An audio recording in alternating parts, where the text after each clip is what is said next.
Uh,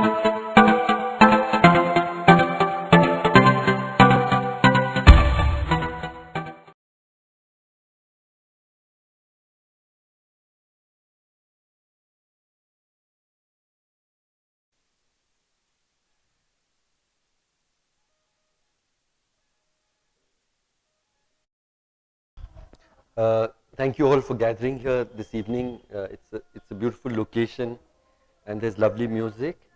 Uh, and uh,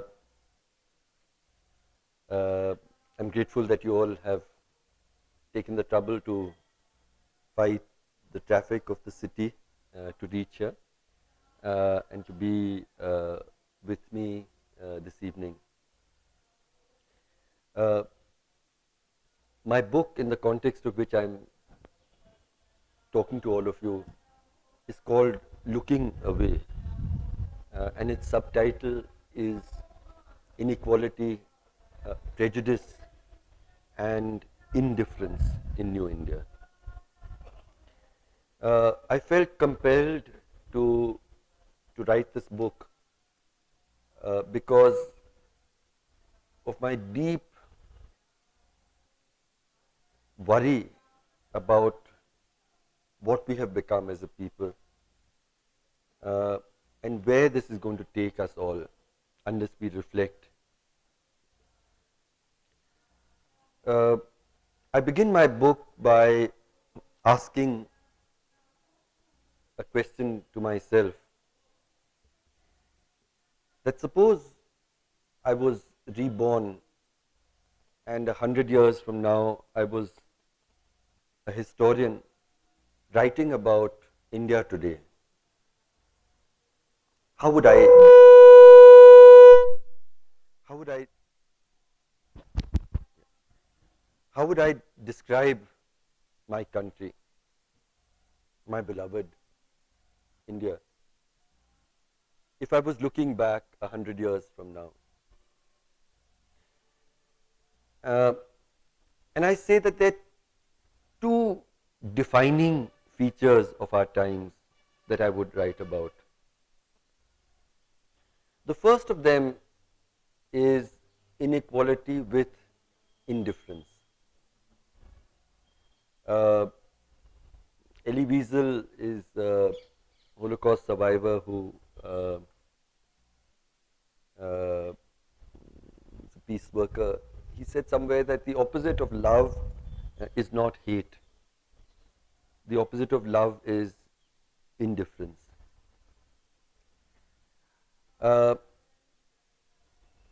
And another public intellectual, Noam Chomsky, who visited Delhi just quite recently, had said that he's never seen a country where poverty is so dramatically manifest and visible as India. But he's also never seen a people with this capacity to look at suffering and injustice and to turn their faces away. And it is this this capacity that we people of privilege in this country have developed to look at enormous injustice around us in many different ways and to feel no sense of outrage. That deeply worries me. That characterizes to me most of all the times that we live in. I call it the exile of the poor from our conscience and our consciousness. In a sense, if you look at our popular cinema, at least in the 50s and 60s, in the years that I was growing up, our films were about, a farmer struggling to hold on to his land, about homeless people, about factory workers fighting for justice. If you looked at our films today and most of our television, uh, serials, you'd imagine that there are no poor people in India today. You know, they've just been erased, uh, and everybody has these designer clothes and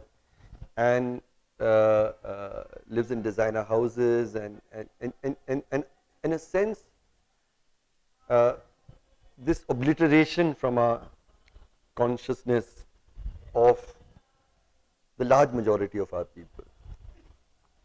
Arundhati Roy puts things sometimes very eloquently.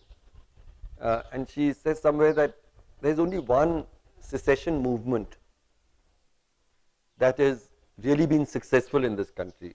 We think about the Naga movement and the Kashmiri struggle for Azadi and Manipur and so on. So she said, no, the only successful secession movement in this country is the secession of the middle class from the rest of India.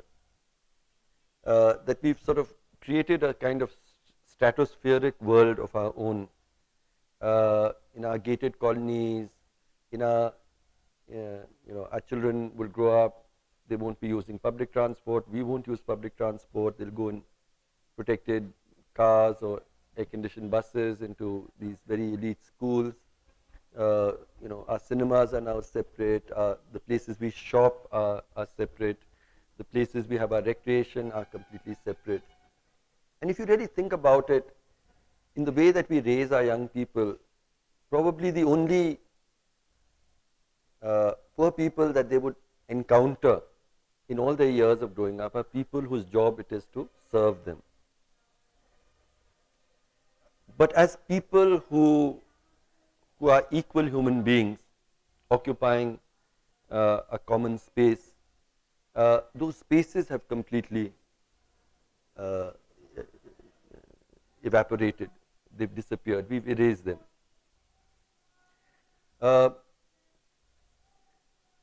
It is this sense of, it's not simply the facts of inequality that worry me. And those facts in themselves are extremely disturbing. It is our ability to, our sense of a normative framework that we have created, in which this inequality is seen as, at least as inevitable, but probably as legitimate, as justified. So, I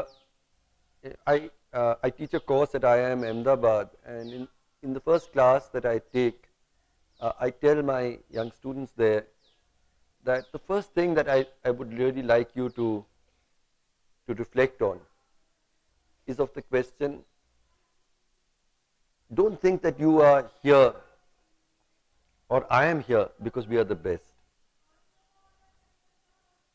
Because if 1 billion people in this country had the same life chances that you and I had, at least I won't be here or anywhere. And you'll have to decide whether you would be where you are. So at least let us recognize the difference between privilege and merit. So we have what we have because of our privilege, not because we are the best. And I think that we've lost our ability to make that difference. We feel a sense of entitlement for the life that we live, and we feel completely separated and divorced from people, from the large majority of Indian people who live lives of extreme deprivation even today. Some of my friends, formerly from the IAS and others, say, we don't know what is this poverty and deprivation and hunger that you keep talking about. India has changed. People have changed. Their situation has changed. Surely they have changed.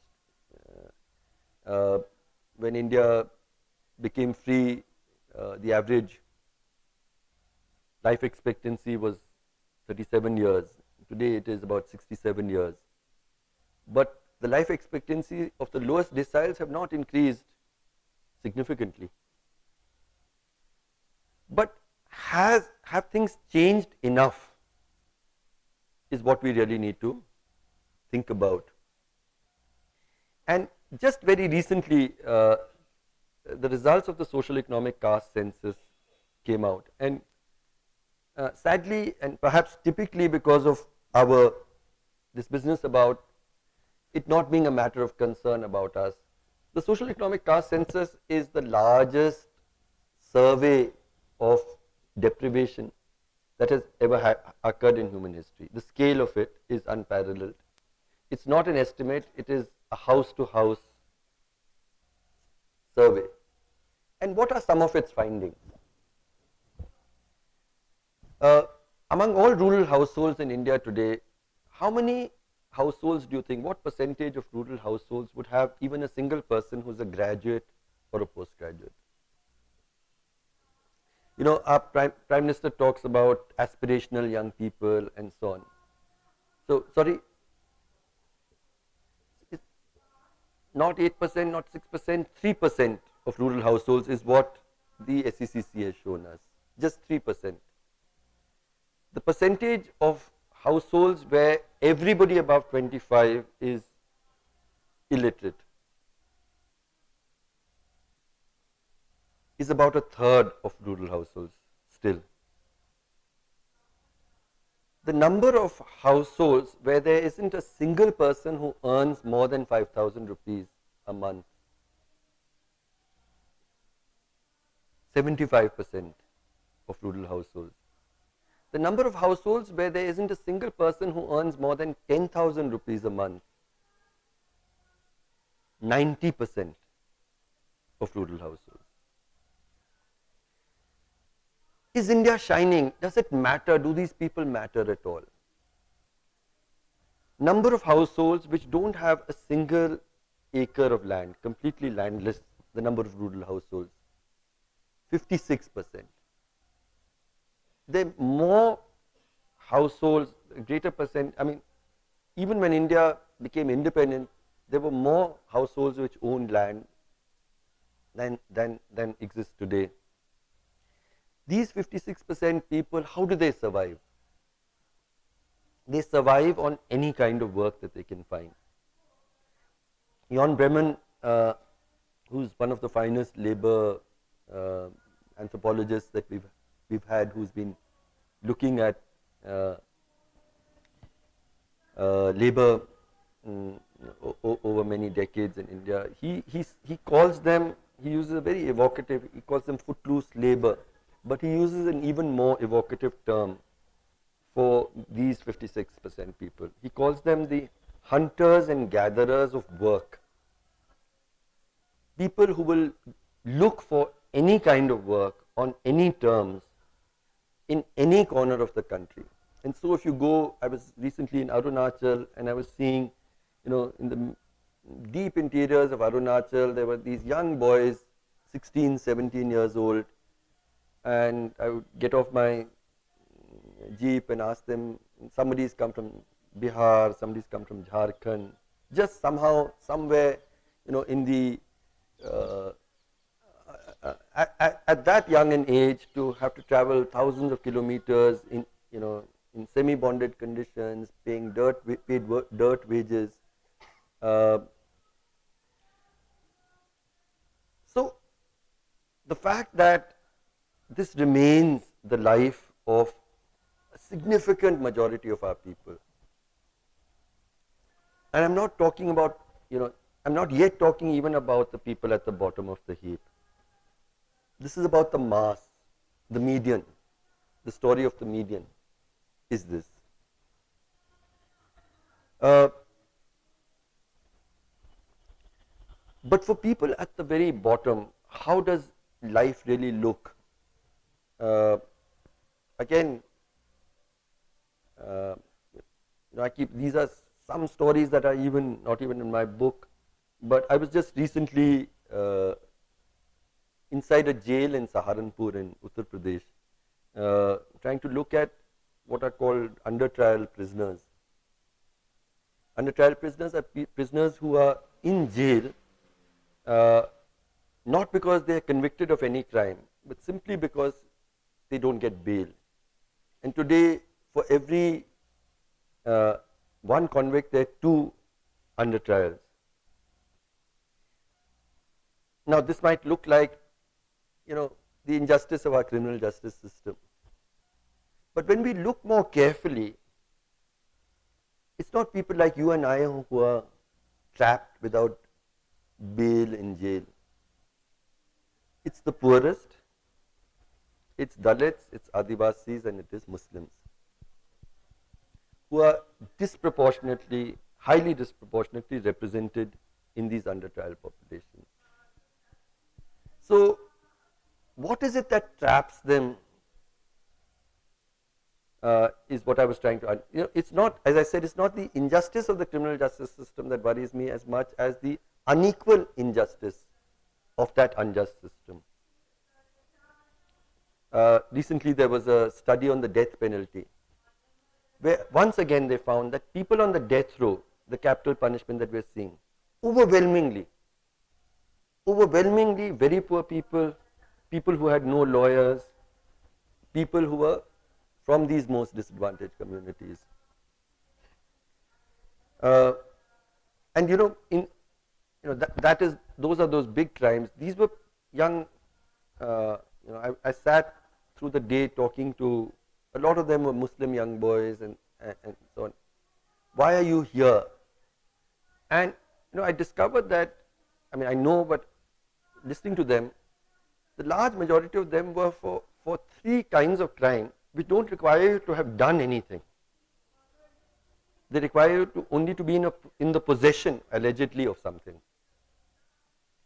One of them is the Arms Act, and I have two young colleagues who've been sort of looking at this for the last few months. They were telling me that a knife slightly larger, of a particular size, qualifies you for, being charged under the Arms Act. And they went to this thana and they actually found an entire bora full of knives of exactly that size from exactly one company. And whenever they wanted to put somebody in, they would show the same knife. It wouldn't even, and it would go before the same magistrate. The magistrate would see the same knife being produced day after day with a whole range of people, and would accept and allow this person to go in. Once they go in, they're too poor to have a lawyer. The legal aid lawyer takes no interest. They spend months inside the jail. The second thing that they're in possession of is in drugs, found in possession. But the third, which I found, which is a relatively new development, is what would you, is to be in possession of cow meat. And clearly, you know which community is going to be found allegedly with cow meat. And the cow slaughter law there can allow you, if you're charged with killing a cow, to actually spend your life in jail. And these young boys, most of them were not even in the meat trade of any kind. They were just simply shown to be in possession of this. Some of them may have actually been in possession, there's no way to know. But if any of us were in this, we'd have got a lawyer, we'd have known what our case is, we'd have got our bail. But these boys are just simply trapped, and they stay for months in this situation, and they get more and more desperate. And then they're inducted into crime, and they learn various kinds of ways. In the jail, they said that the law says only convicts are required to work, but in practice the convicts don't work. It is these under trials who come in, and they are put to work, the hardest work, cleaning of toilets, working in the kitchen in hot weather. And then they told me, no, but we can get out when we have to pay X amount of money. So I was naively, for a while, I thought this was some kind of rule that they have, and then I realized that no, it was an official bribe which everybody knew that you had to pay to be freed from the obligation, the illegal obligation to work. So who are the people who couldn't pay that amount? You don't have to guess very hard.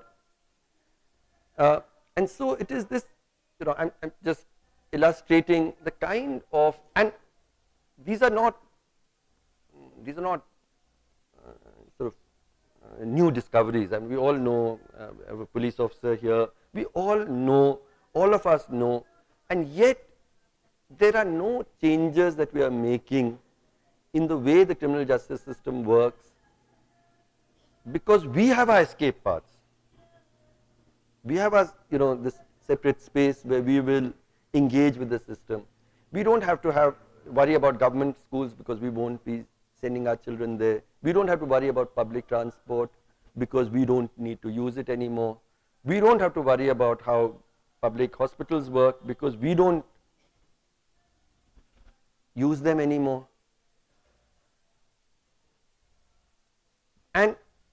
And I also feel that somewhere when I'm talking about this normative framework within which inequality is considered legitimate and our privilege is seen as our entitlement, where does it come from? We were a very unequal society also after India became free, but in those early decades after independence, I remember in my own childhood, there was at least a certain restraint in the way people of wealth lived their lives. It was considered vulgar to flash to wear a very expensive show of your brand. It was more elegant to have a slightly patched old coat that you were wearing. Your mother would tell you, don't waste food, there are hungry children outside. There was a certain, Azim Premji's wife was telling me once when I was talking about this somewhere. She said she was born in a very rich family, and her parents used to insist on sending her in a car to school, and she'd feel so embarrassed that her classmates shouldn't see her coming in a car, so she'd get it parked 2 blocks away and pretend she's also walking to school. Today, you'd want to show off how expensive and flashy your car is. And when I'm talking about this normative framework, one more fact, Akhil Gupta is an anthropologist who's asked this very interesting question. He asks, how many people die in India of completely preventable causes? People who die for no reason which is justified. I mean, people who die, say, of hunger or lack of health care and so on. And he comes up with a very conservative figure of 2 million. Just to put that figure in perspective, the number of people who died in the Great Bengal famine of 1943 was 3 million. So if we are seeing something like a Great Bengal famine happening among us every day, and the tragedy, the intense human tragedy of preventable hunger. See, I was saying, for the average, the SECC, the median, the SECC tells us what the story is. But then for people at the bottom of the heap, one of the most heartbreaking conversations I've ever had in my life is with a group of Dalit Musahar women who were telling me about the most difficult lesson of all that they have to teach their children. And that is the lesson of how to sleep hungry. And and I have a daughter. She's now, of course, older. And I was just thinking, what would life have looked like to me if I had to teach this most terrible of lessons to my own child? And they said there are many days every month when there's no food. And then the whole family sets out looking for pieces of grain. And the place where they find the most is the undigested dung, undigested piece of grain in the dung of cattle. And I was shocked at that time, but I've read some Dalit autobiographies since, and I find people talk about really growing up eating grain taken out from the dung of cattle. Or when the farmers harvest their fields, some pieces of grain fall. And so that obviously is, you might collect a fistful at the end of a day, and your stomach is still empty. And so they say, you see your child trying to sleep hungry, and what do? So they say when the child is very small, you can't even reason with the child. So you put some wild intoxicants on your finger, you put it into her mouth, and she somehow goes into some kind of slumber. But when the child is older, that is the time when you actually sit the child down and you say, you must learn how to sleep hungry. For the rest of your life, there will be many nights when you'll have to sleep hungry. In a situation in which we have 80 million tons of grain in government warehouses in India. Now 80 million tons again may not make sense to us. Jean Drèze was trying to explain it once, and he said if you put 80 million tons of grain, just those sacks one next to each other in a line, 80 million tons means that you can go from here to the moon, you can come back, and you can go a couple of times around the world. And we've been saying, for heaven's sake, 230 million people sleep hungry. Let's at least distribute this grain. And that's how the Food Security Act took birth. And it was such a contested idea. I remember, when it finally, in a much more diluted form, came to Parliament, the 1 week it was being debated, there were very few people within the political system who had any conviction that this was what we should do. And I found myself before television cameras every night trying to, and I found everybody was angry, including the anchor. And not just the anchor that you're thinking about. And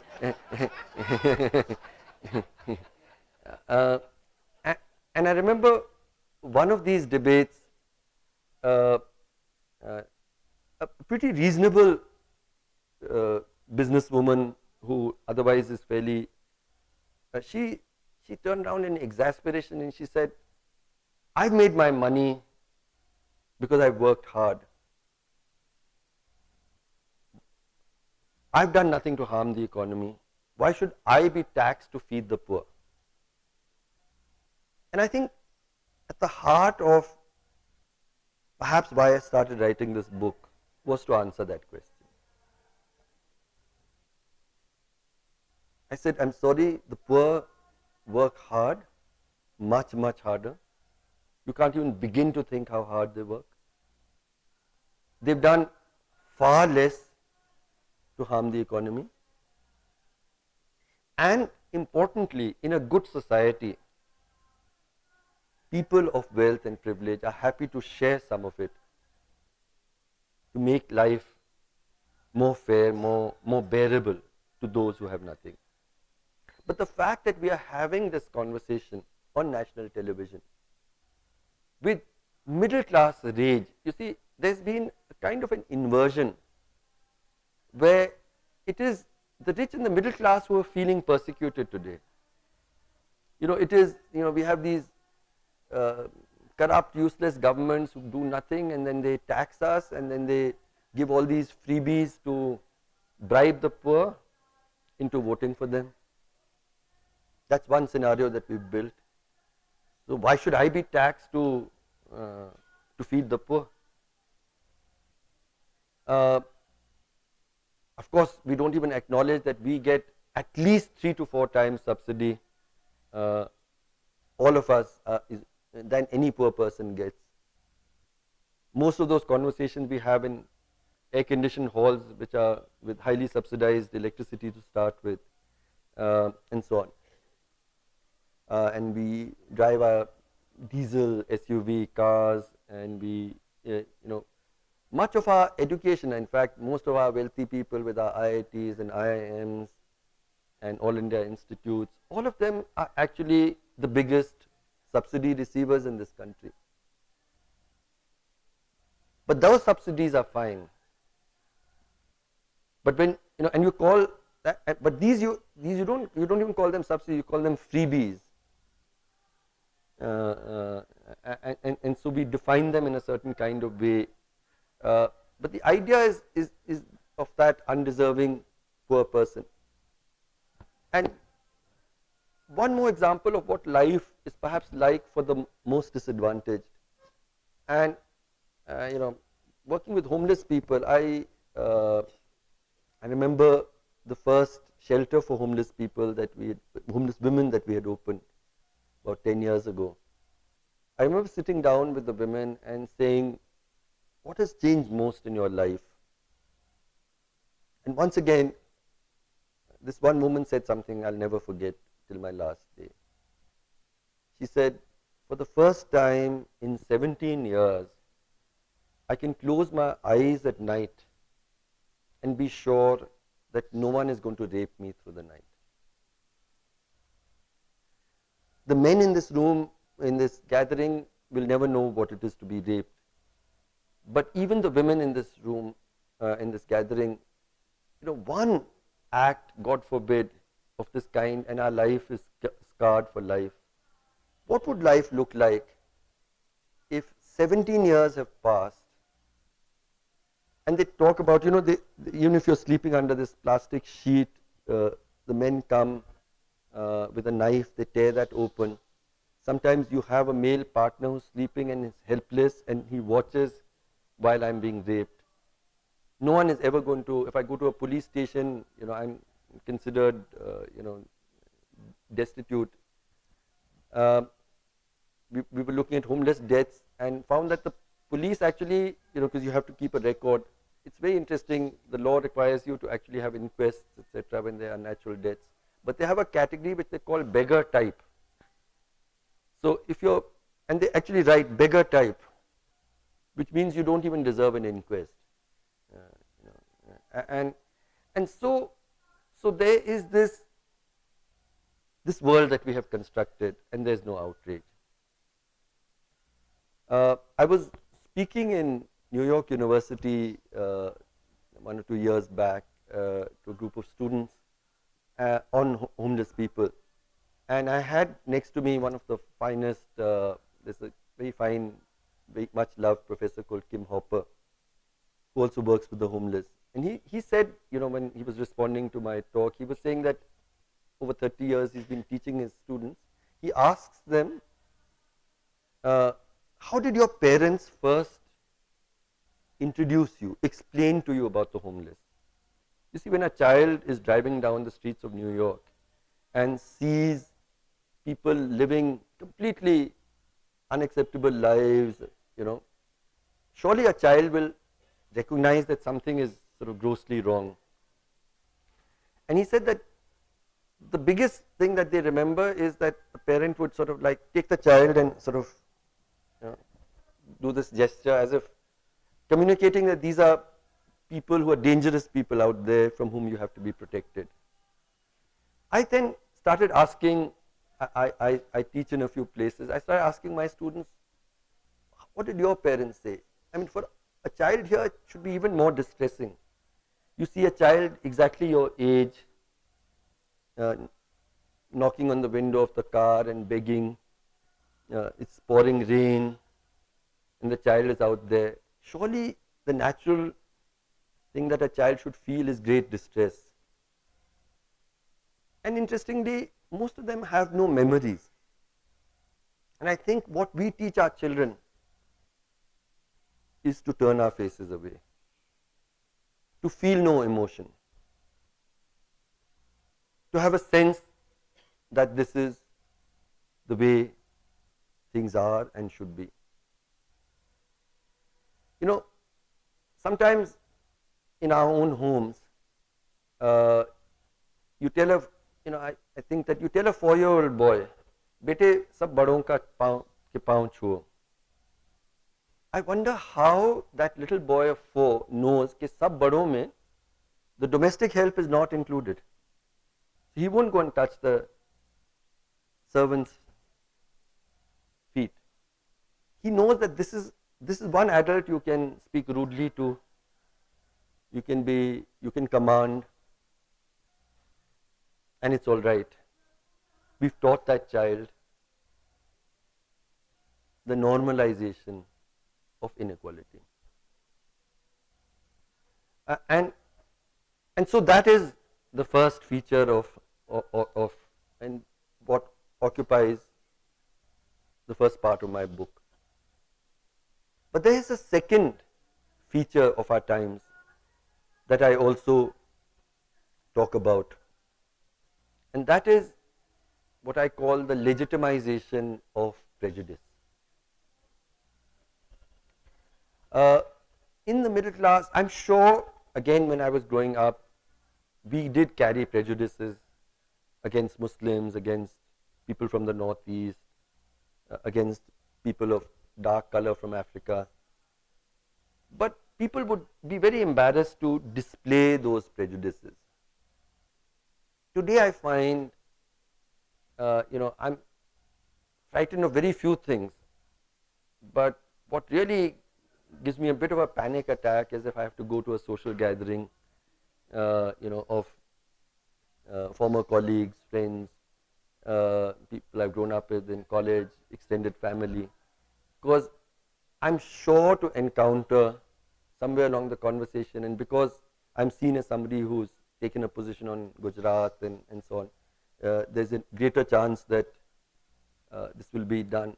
You hear the most extraordinary ill-founded prejudices that homogenize the entire Muslim community as this community which has somehow got an exclusive history of violence, which continue to be sympathetic to violence today, which are regressive, which have 4 wives, and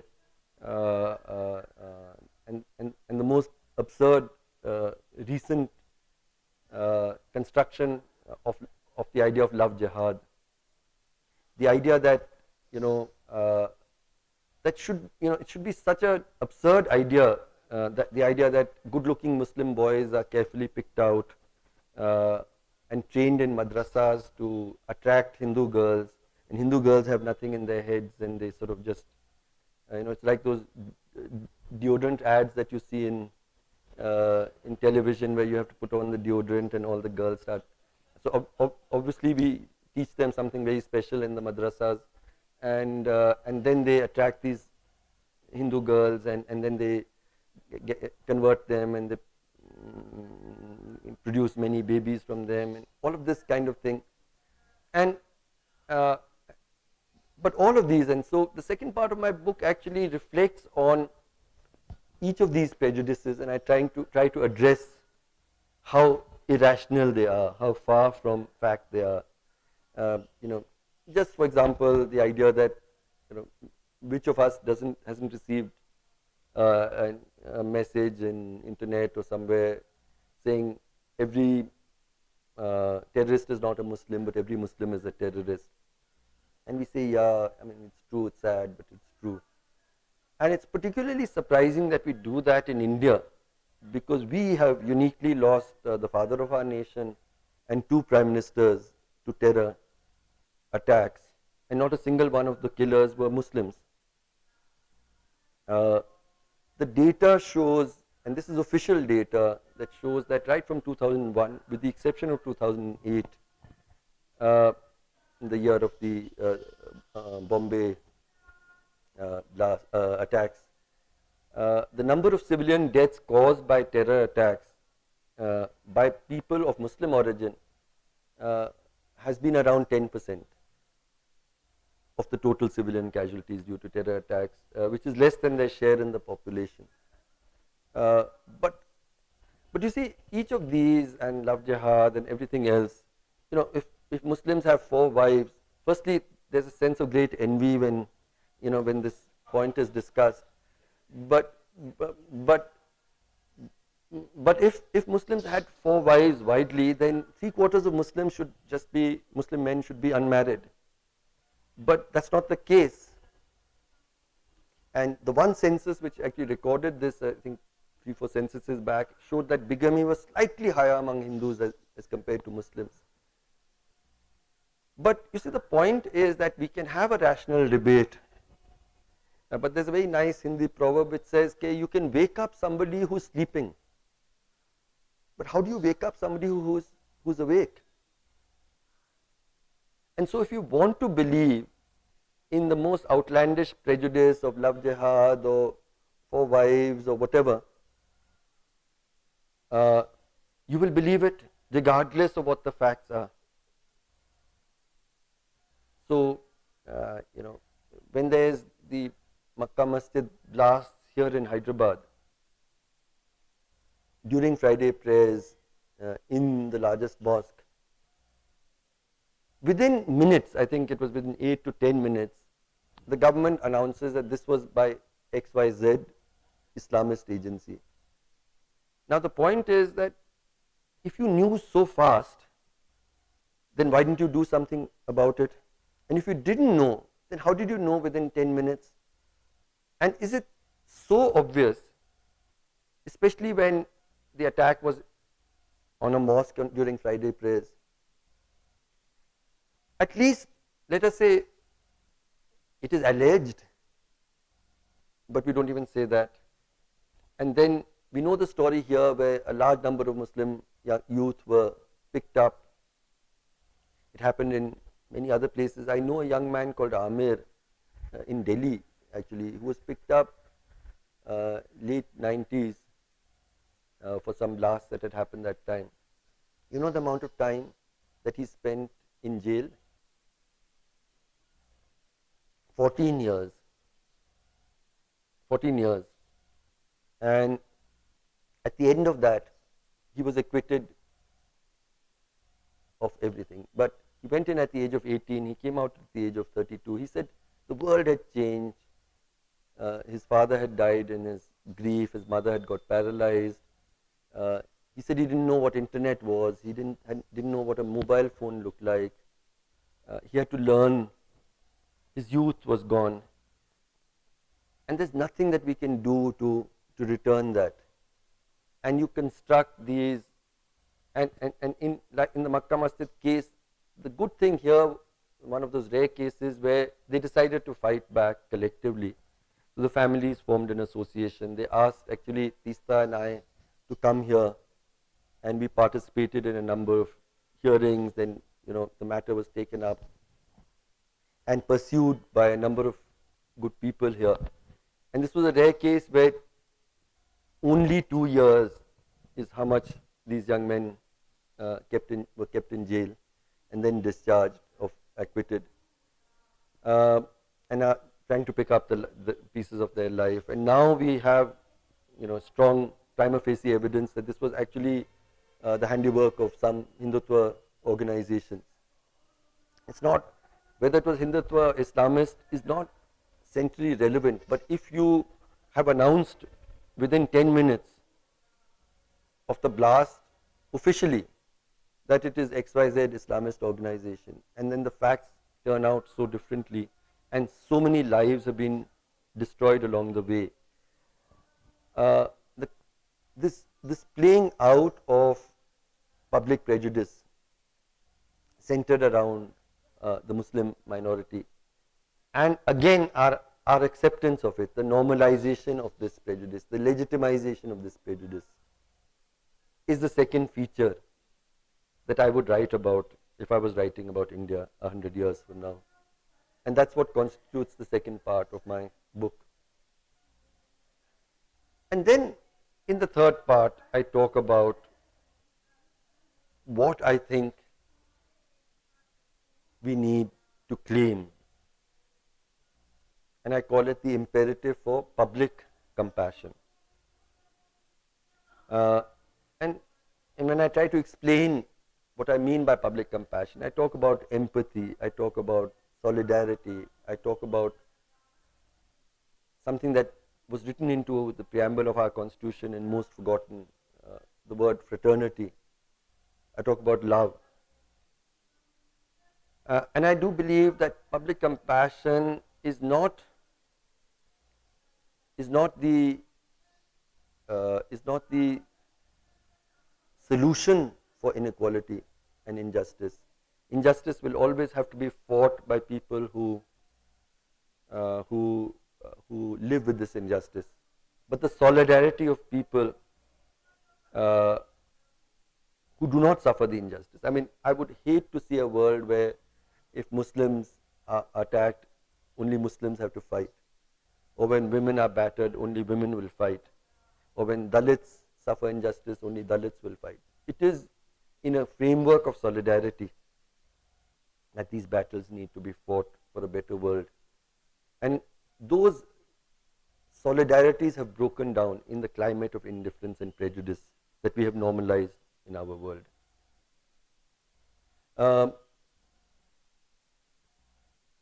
Amartya Sen has written a wonderful book called The Idea of Justice. He says many things in it, but towards the end, and he just sort of, it's a passing remark, but to me it's really stayed. He asks a very interesting question. In all human societies through history across the world, all human societies have been characterized by injustice of some kind. But every human society has also been characterized by something else. What do you think it is?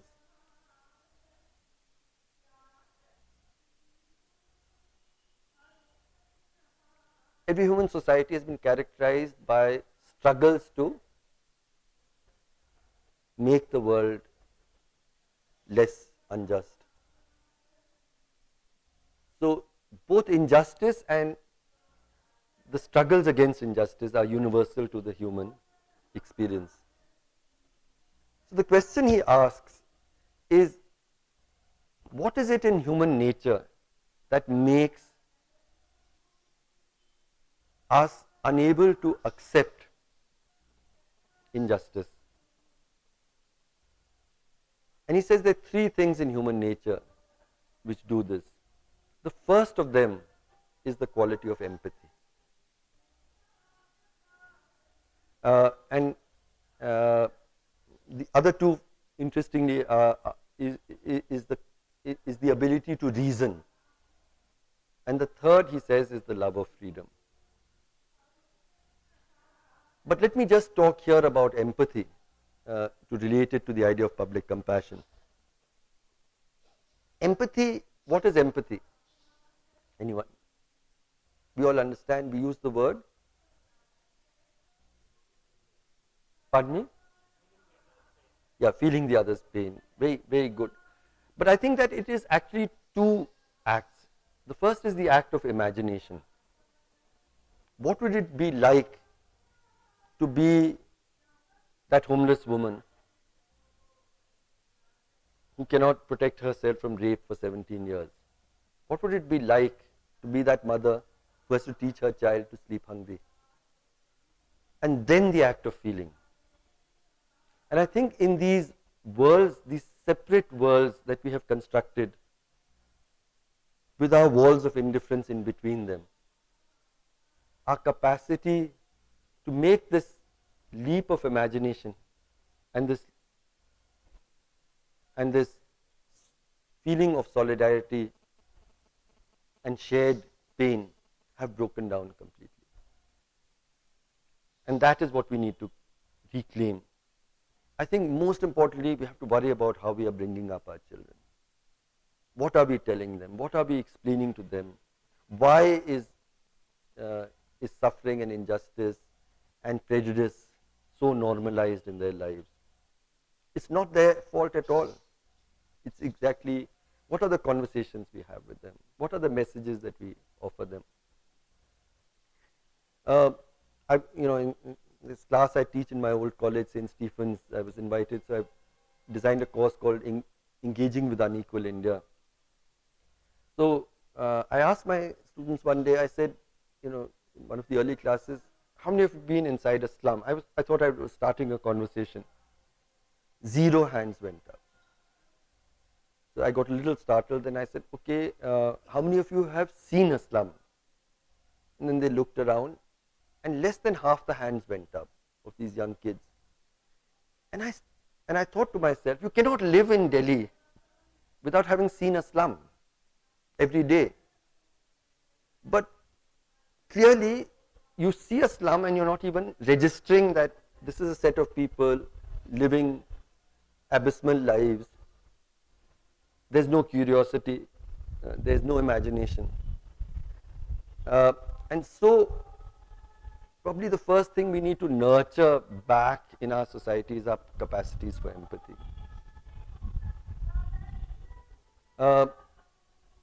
I talk about the importance of solidarity.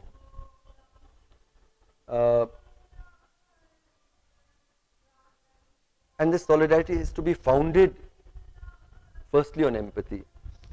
Ashish Khaitan, who was a very brave reporter, now of course in his new avatar he's become a politician in the Aam Aadmi Party. He wanted to know what was it that led people to commit the worst kinds of slaughter, the most cruel attacks on women and children in Gujarat. So he pretended to be a Bajrang Dal sympathizer, joined them and lived with them for about 6 months and kept recording the conversation. You have to really listen to some of those if you can have the stomach to see them. But out of all of those, the most frightening of all that I have seen is this conversation where this guy calls himself Suresh Richard. He's talking, and in the frame you can watch his wife sitting next to him, where he's bragging about how he raped Muslim women and pulped them to death. And his wife is nodding in great appreciation. And when you look at that, you wonder what is happening, and then you recognize that this represents the death of empathy. That for a woman to applaud the rape and pulping to death of another woman, that too by her husband, can only happen if she doesn't look at a Muslim woman as a woman at all. She's not like me at all. But the reality is that when we go out on the streets here and you see a homeless, mentally ill woman with matted hair, covered with grime, sitting on a waste heap, probably naked, with her excreta sticking to her, with her saliva coming down, not knowing who she is and where she is. Can we recognize when we look into her face and her eyes that intrinsically she has no less dignity than your mother or mine? That if my mother had been born somewhere else, life had treated her in a different way, she might have been there. Had that woman been treated the way my mother is, she might have been where my mother is. This ability to recognize our equal intrinsic humanity is something that we must claim. I talk about egalitarian compassion, not a compassion between, I'm here and you're here, but a compassion between equals. Noam Chomsky somewhere again was asked, we're talking about the whole idea of a welfare state and social protection. So he says the idea of social protection is ultimately simply the idea that we should take care of each other. And I find it's a really beautiful statement. The idea, why should we have a Food Security Act? Why should we have pensions for the aged and for the single women and for disabled people? Why should we have a whole framework of free public health and so on? Because we need to care for each other. But he adds, however, we live in times where this is considered an extremely dangerous and subversive idea which must be crushed at all costs. So it is strange that when I write a book which is centered fundamentally on the idea of public compassion, it is seen as a very radical extremist view of the world, subversive, probably even dangerous. Um, Dr. Ambedkar, when he wrote the preamble of our constitution, we know and we are familiar with two of its pillars. One is liberty, freedom, the other is equality. And these, of course, are continuously threatened, battle, and under attack. But the third pillar is the one that I feel we have forgotten the most, and which today, in the climate in which this new government came to power, in particular, and what has happened since, the third pillar is the pillar of fraternity. Fraternity literally means brotherhood, so I'm talking about a brotherhood and a sisterhood. But the Hindi translation, if you see the Hindi version of the Constitution, it uses a really beautiful word. The word that it uses is bandhuta. Bandhuta, the sense that that homeless, mentally ill woman, that Muslim woman who was raped, that child who's sleeping out under the open sky, that Musahar woman, and I and you belong to each other. It is that idea that we need to claim. I say in my book that, through most of my life, when I've seen an injustice, I've tried to think about what law and policy and program should we construct for the state to execute, to address that injustice. And I would continue to do that. But the evolution in my thinking is to recognize that the just and caring state that I am looking for can only be located in a just and caring society. We might pass a food security law. It has done nothing to change people's lives because we don't believe in it. We believe that those undeserving, lazy people out there are being, fed by our honestly earned taxes. As long as we see it in that way, there's no point in passing that law. The Muslim boy who is not able to get out because people have said he's been found with cow meat and he can't afford a lawyer. And I didn't complete that story. What happens after they've been there for several months? They organize something called the Lok Adalat. Now what happens in the Lok Adalat is that, the High Court judges have said there's too much of pendencies, so you have to reduce them. So they get all of these guys together and they say, actually what they have to do in this plea bargaining is to accept that they did commit the crime and they are sorry. Now these youngsters don't even know, and they're so desperate to get out, so they actually sign up on that. And then they are released and they are relieved that they are released, but a month later they picked up with a criminal record. And then they're in this again. The bandhuta with that young man. The bandhuta also with people who've harmed us.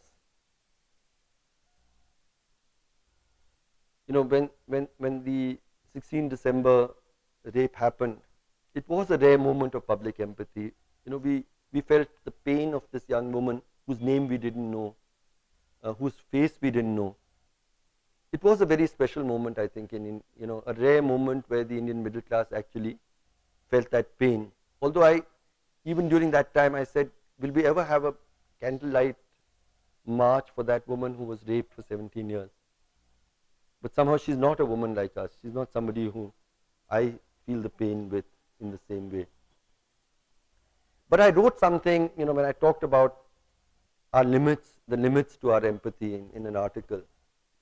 I said, okay, what about the homeless woman, the woman who was raped in Gujarat, in Manipur, the Dalit woman, why do we not feel their pain in the same way? And I said, what about actually those who committed the crime? Empathy does not mean accepting, justifying, just understanding. So, the boy who was below the age of 18, India Today, I remember, carried a cover story saying India's most hated. Even without knowing, I knew his story, and it was exactly that. He'd come onto the streets at the age of 13. His father was an undiagnosed schizophrenic, very violent. He'd only grown up with violence and extreme deprivation in his house. Nobody took care of him. He finally ended up on the streets of Delhi. I have, in my work with homeless children, dealt with these children at that age who've grown up on the streets with violent fathers and with abuse, into drugs, even into crime. And I've seen that with love it is possible to reclaim them. And many of them have evolved into some of the finest people. And Lakshmi is here, and she would know one of these boys, actually, he spent his entire life in these, what they call these children's homes. And he came to us because at the age of 14, he doesn't even remember his parents. He was discharged at the age of 14.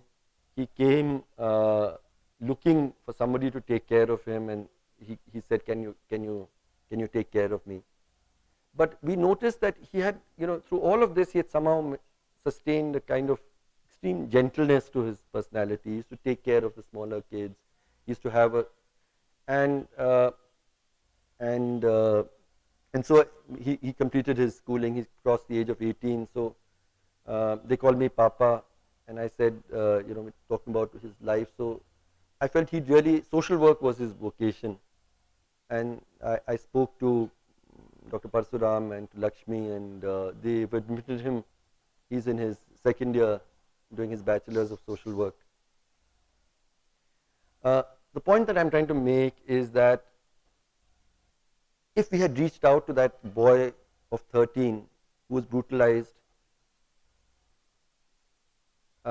maybe the course of his life would have been very different.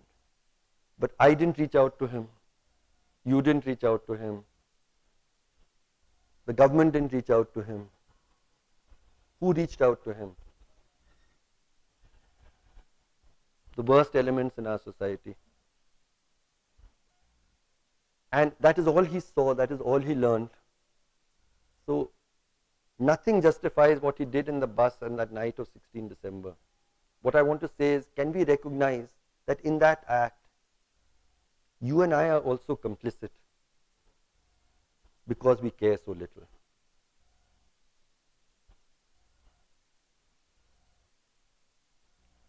So public compassion. And it's imperative if we have to change our world. At the end of my book, I ask, where can I learn this public compassion? And I tell a number of stories, and we don't have the time for me to relate all of them. But I'll end with a couple of them. One of them is Shahid Azmi, the bravest, finest lawyer that I know. His story: he was a boy who was living in a slum in Bombay. It was still Bombay during the 92-93 riots. And he saw extreme, one-sided action by the police. And he was extremely angry. He was still about 13, 14. He got completely radicalized briefly. And he decided to cross the border and join a terror group. Within months, he was completely disillusioned, and he came back. And he announced to the police, he told them, and he said, this is not where I am, and this is how I want to continue my life. But of course, it wasn't possible. And he was picked up, and he was tortured, and he was charged with a number of terror crimes. He spent 7 years in jail and finally was acquitted. During those 7 years, he decided to educate himself. So he did his bachelor's, he did his master's, uh, and when he finally got discharged, he said, what I really want to do with my life is to become a lawyer and to defend young men like me who are trapped in these terror cases. And his family was very poor, but they still supported him, and he completed his law degree. And then he became a lawyer. And the only cases he decided to take was of these young men trapped in terror cases. And he was in fact called a terrorist lawyer with obvious innuendo. Everybody called him the terrorist lawyer. And he continued to fight, and he, I think, won about 14 cases during the next 7 years. He was continuously threatened and so on. And finally, at the age of 32, 3 armed men walked into his office and shot him dead. And in Tata Institute, actually, Monica, who they used to invite him often to speak to the students, and she wrote a tribute where she said, Shahid was in love with justice. And writing about him, I said, something that Martin Luther King somewhere has said, never, never look away when you see injustice. Because the worst of what society can do to you does not match the damage you do to your soul when you look away. And Shahid's story is one of a young man. And what was amazing about him is, with all of the injustice that he suffered, what he really believed in was India's democracy and its rule of law and justice and the possibilities of justice.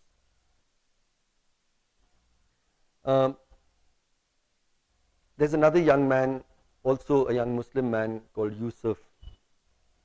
And I met him actually just after the Gujarat riots. I just quit the service in protest against the violence, started trying to work with the survivors. I'd gone into the Shah Alam camp, and I started talking to the young people there. And among them was Yusuf, and I talked to him about, that despite whatever has happened, we should work for peace and for love and so many of these young people actually came forward, and Yusuf was among them, and they became what we called Aman Pathiks, those who walk the path of justice, and Nyay Pathiks, and they've continued in that journey. When the camps were finally wound up, and Yusuf took me to Naroda Patya,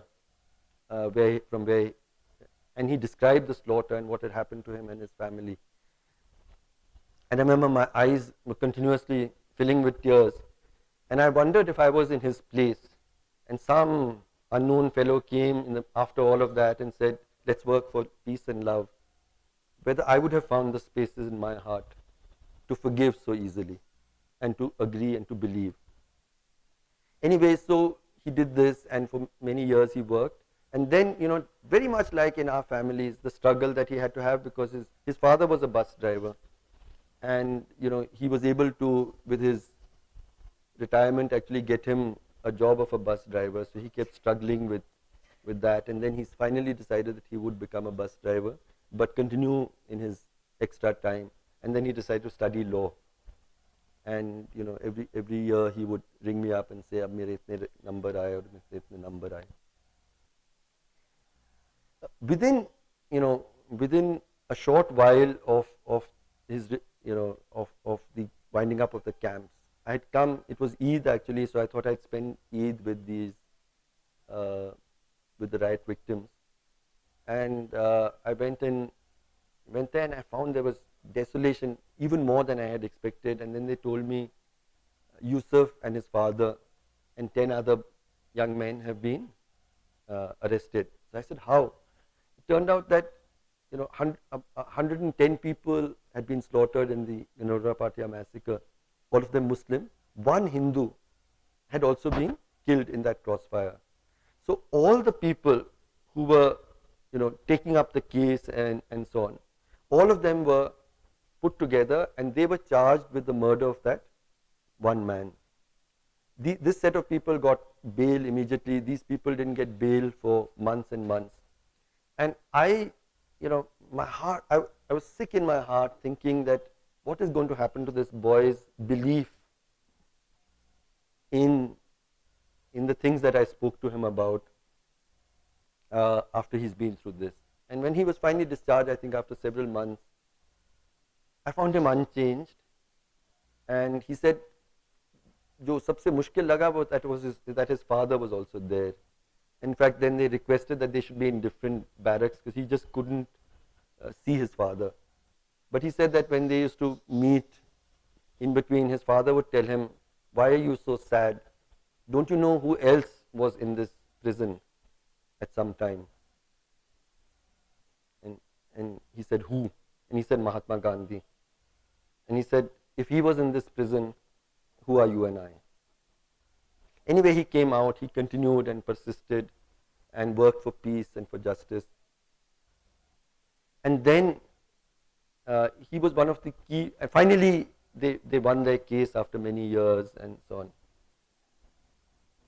He was one of the key witnesses, the star witnesses of the massacre of, Maya Kodnani and so on and so forth.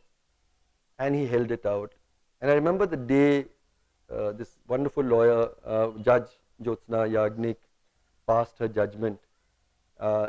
Yusuf rang me up, and he was describing how elated he was feeling with the judgment.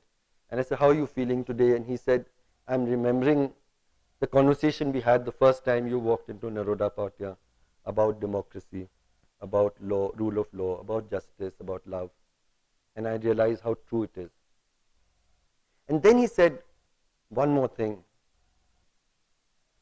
He said, when I was feeling this great sense of satisfaction, and then I saw as these, the various people convicted of the charges were being taken away by the police, their little children were weeping and weeping away.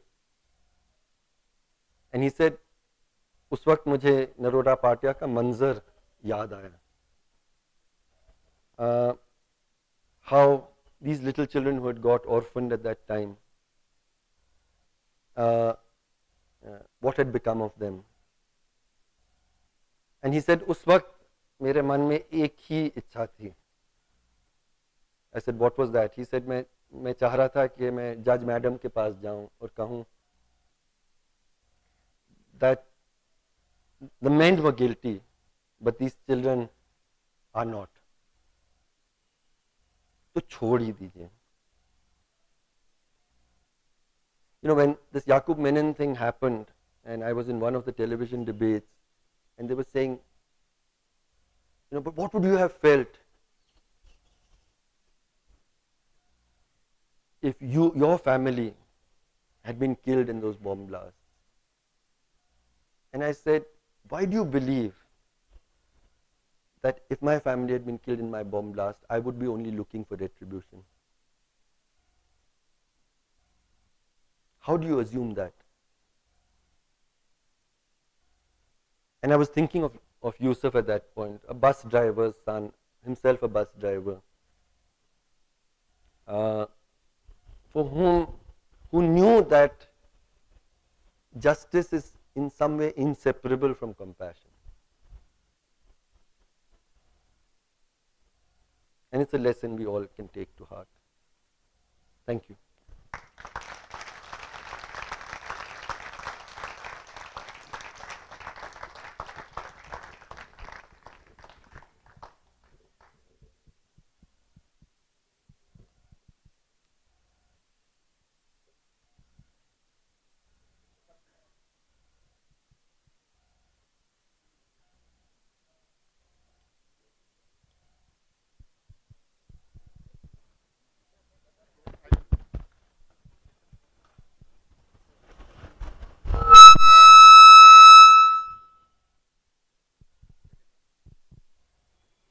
Should I give you this one?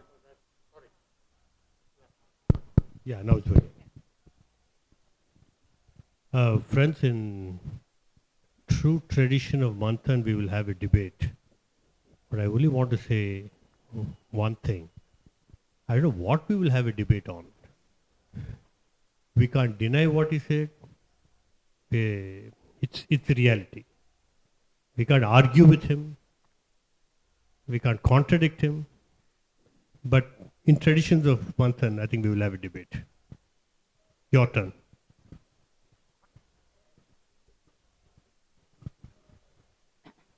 I'm reading Joseph Stiglitz's book on inequality, and I find he's talking about lack of opportunity for the poor.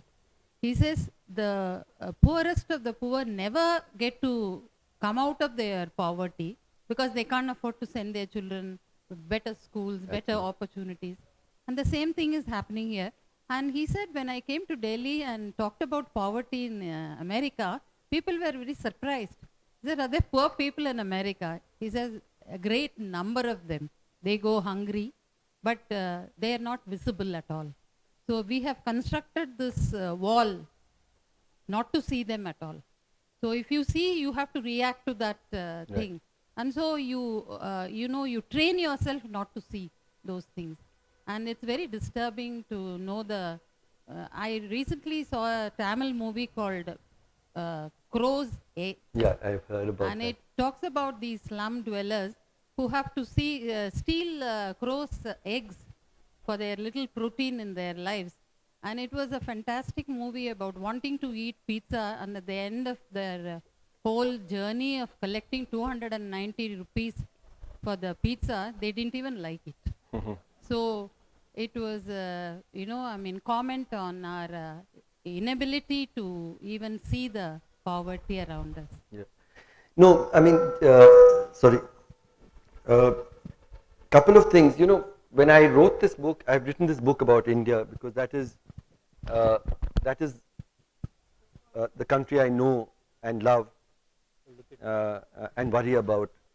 But this book has gone around the world. I've spoken in other places, and one of the most striking things that has happened is that everywhere people say, but you can just substitute India with the US, or India with Brazil, or India with France, and everything that you've said, both about indifference and about prejudice, apply to our societies as well. And about the inequalities of opportunity, I've talked a lot in my book about, there's this story of Eklavya. All of us are familiar with the story of Eklavya. So for those who don't know it, very briefly, the story is that the 5 princes were being educated by Dronacharya, this guru, and one day a tribal boy, Eklavya, appears from behind the trees and says, thank you for all that you've taught me to the teacher. I never taught you anything. And he says, no, I learned from behind the trees by watching, and I want to demonstrate what I've learned. And when he demonstrates his skills at archery, he's better than the best of the princes.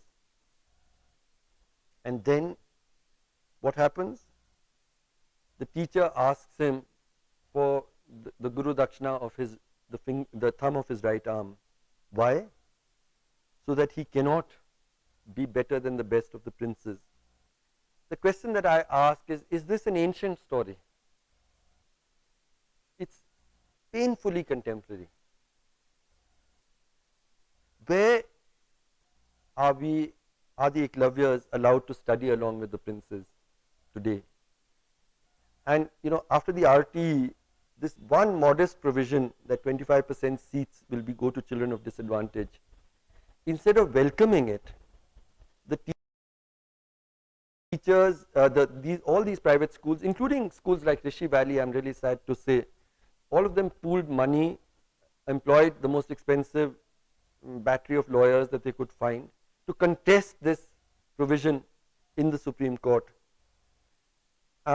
And the arguments that they made were actually strikingly similar to those made in the 1960s during when the schools for whites in the US were being desegregated during the civil rights movement.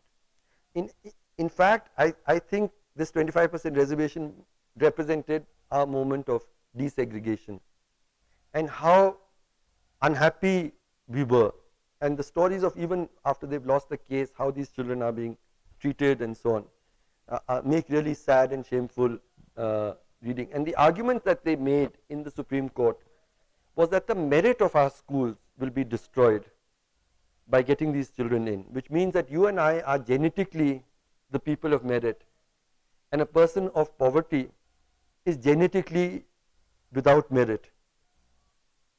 And I think that you know, and one of the principal of one of the schools, quite a respected school in Delhi, in fact where my daughter studied, in a remark she made to a journalist of the Wall Street Journal, I think she didn't expect it to be published, but it got published, where she said, the woman who's mopping the floor in my school, if she sits across the table from me as a parent, I can't handle it. So our real fear was that if this happens, my child and my domestic helps child and a street child would actually sit on the same bench, they might become friends, and most frightening of all, my domestic helps child might turn out to be brighter than mine. And how will I handle it? So Eklavya is a painfully contemporary story. The equality of opportunity is one of the furthest things from what we've done. The common school system is what we should have done. You know, there are just two countries in the world. I mean, India is the only country in the world which is attempting to, in education, in public health, we share, you know, this complete refusal to invest in public health. We're somewhat common with the US, although it's trying to make some changes. But we are the only country in the world which is actually trying to have rapid economic growth on such an unequal foundation. We talk about China, we talk about South Korea, we talk about all of these countries. All of them built their economic growth on universal quality education for all and healthcare and some degree of social protection for all. We are trying to bypass that, and I think that, you know, it's ethically of course a problem, but you know, even economists like the IMF president of all people has said that we have been completely wrong, and unless the state invests in good quality healthcare and education for all, you know, economic growth itself is not possible. This side, sir. Yes. I can't agree with you more, because I do have the similar opinion. If we can say in the states of places where the lot of farmer suicides are happening, no, if we have empathy and compassion, if you can just listen to the problems of our neighbors, the Right. farmers' neighbors, and if you can just share their this thing, and if you can show the farmer suicide could have been much lesser than what it is. Absolutely so. So the empathy and compassion can change and reduce the existing problems. You know, the crisis in Indian agriculture, Indian agriculture still employs about nearly 60% of our people. Its contribution to the GDP is just about 15%, which means productivity has fallen really low and we're not investing in it. The proportion of public investment in agriculture today is less than 5%. It was 5% during UPA, it is less than 5% today. And most of this small investment is also largely for the large farmer subsidies, which means that for those 56% people who have no land, or those people who are those small and marginal farm holders, there is virtually no kind of public investment that we're doing today for 60% of our population nearly. So if we are not going to face, and I see the farmer suicide in across the countryside as really an epidemic. It's an epidemic of despair. Despair has become an epidemic, and none of us seem to be able to do anything about it. We can't do anything about it until we completely change our understanding of, is the state responsible to a few corporate houses and that is going to change our world, or is the state responsible to its people? And these are two different imaginations. So the Gujarat model that is talked about, just as a contrast, when Tata's, the terms on which Tata small car factory, not many people know, and this came out only through an RTI. You know what terms Tata was given? Tata invested, say, X amount in his small car factory. 3x was given from public funds, your and my taxpayers' money, at 0.1% rate of interest, repayable after 20 years. Even the repayment would start at 0.1% rate of interest after 20 years, along with free water, free electricity. Can you imagine? And tax concessions. People have, CSE has calculated that more than 50% of the price of the small car was public subsidy. Now, obviously, if you see a different ranking, investment of Gujarat government in health and education, it was one of the lowest in the country. Then, even for a rich country, there is that much public money that you have. So if you're going to, so we've inverted our idea of good government. I mean, earlier we used to say we tax the rich and provision to the poor. Now you're taxing from the poor, because we have much more indirect taxes than direct taxes, to subsidize the super rich. And so you have this epidemic of despair. Good evening, sir. Yes. Hello. Yeah. Yeah. Sir, my question is that, in India, overall, if you see, I mean, the overall consciousness of people is quite low. People do not understand that, they are, facing inequality and there is injustice. Okay, and while we talk of people from lower strata, they it's not they kind of accept, okay, the people from higher caste, yes, they they are there to rule us, they are there to teach us, and that was one of the reasons I removed caste from my name long back. So so my question is that we have these days, like social media and TV, affecting people's mindset a lot. So and we have experts, okay, so-called experts who give their opinions about each and everything. That opinion, okay, I mean, it can be good, it can be biased, it can be anything, okay, and we have paid opinions, and then it goes from people to media, then media extrapolates, and it changes this a lot, and it goes to a lot of people. Then it becomes in a time frame, it becomes a common wisdom, okay, as we call it. So I mean, what like people like us who have something some empathy towards society, and who really want to counter these kind of people. So what exactly we should we look need for? to do. No, I think that's a very important question. Ram Punyani has somewhere used a term which I like very much. He says we've constructed a certain social common sense, and the demonization of the Muslim is one part of the social common sense. But for me, another part of the social common sense is that the duty of government is to its wealthiest rather than to its poorest. When I joined the IAS in 1980, at least the theory of government was that your primary duty is to the poor. The practice may have deviated.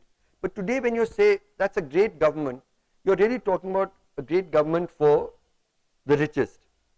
What we're calling this Gujarat model, which is based on this kind of support to the Tatas and even greater support to the Adanis and so on the one hand, and a complete neglect of the social sector on the other, and then a majoritarian kind of mobilization against the minorities, Muslims and Christians. So I think that has become our social common sense. And when coming back to my earlier idea about justice linked, as Amartya said, to empathy and to reason, I think there are clues about what we need to do. We need to construct and deepen our empathy and to utilize our reason. What is the point of an economic growth which is just not yielding, changing the lives? I mean, when Montague and Chidambaram were asked, actually, how long will it take for poverty to be overcome in this country? And this was, their poverty is really, as you know, is not a poverty line, it's a starvation line. You know the answer they gave? They both said separately 2040. So what they're saying is, we're not even promising any living poor person that your life is going to change.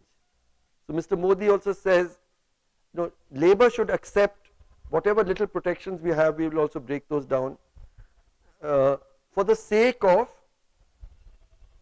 economic development. Let's dilute labor land acquisition for the sake of economic growth. What is the point of an economic growth which is impoverishing people? So there was a book that we used to love when I was in college called Small is Beautiful. The subtitle is really Economics as if People Matter. So let's start reasoning. Let's ask these questions. That's where it will begin. Yeah, my question is regarding the first part of your talk where you said your students did not raise their hand when they were asked about slums. And my apartment was raised on a slum which was being so-called developed. But pardon my ignorance, but I never thought about the problems that were faced by people in them. And there was no talking in my family or, as you said, there was sort of atmosphere that was created, barrier that was created in our family. So I want to know how serious this issue is on the broad conscience. No, and it's very good that you're asking this question. That's the purpose of writing this book. In Delhi, how many people live in slums? About 40% of the population live in notified, non-notified, unmapped slums. You know what percentage of residential land is occupied by all slums in Delhi? Less than 3%.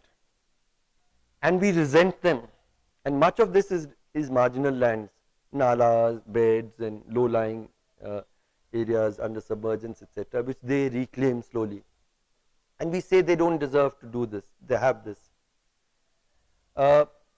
We don't recognize that the people who actually build and work our city are the people who live in slums. You have an economic model which I just described, where you're killing Indian agriculture. You're driving people out from the villages.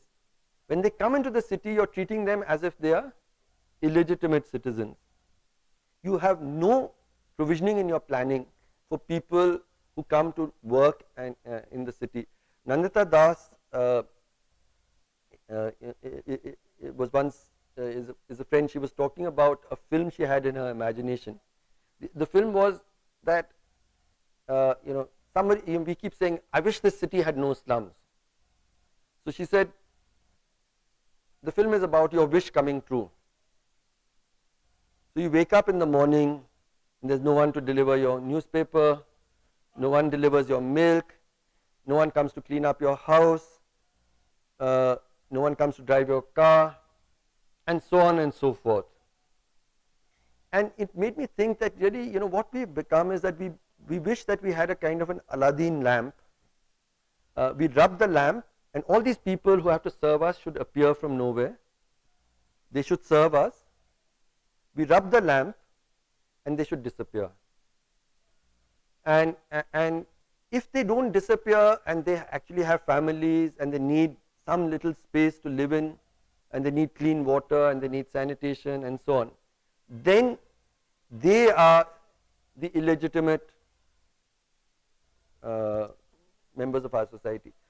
Working with homeless people, homeless men, the large majority of homeless men actually tell me that they are there only because their families are starving.